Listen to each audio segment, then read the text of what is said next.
Guys, and welcome to my YouTube channel Ustad. In this video I'm gonna show you how you can apply all modifier with just one click in Blender. So there are two ways and let's get started. So here I have a character which is having some of them having one modifier, some of them having two or more.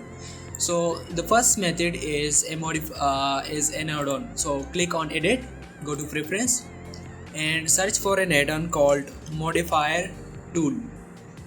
So activate this one, save it from here and close it. So now if we go to the modifier tab, we got an option like this. So here is an option name as apply all.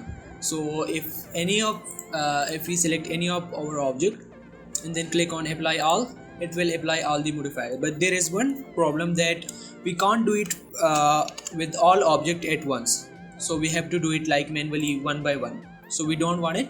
So there is another way. So I'm gonna control Z this for now. So there is another way which it seems, in my case, it seems better than this one. So it's select all, go to object and then convert it to mesh. And after this, if you select any of your object and check the modifier tab, as you can see, all of modifiers are applied. So hope you found this helpful. If it's helpful, then like this video and subscribe the channel for more interesting videos. For now, bye.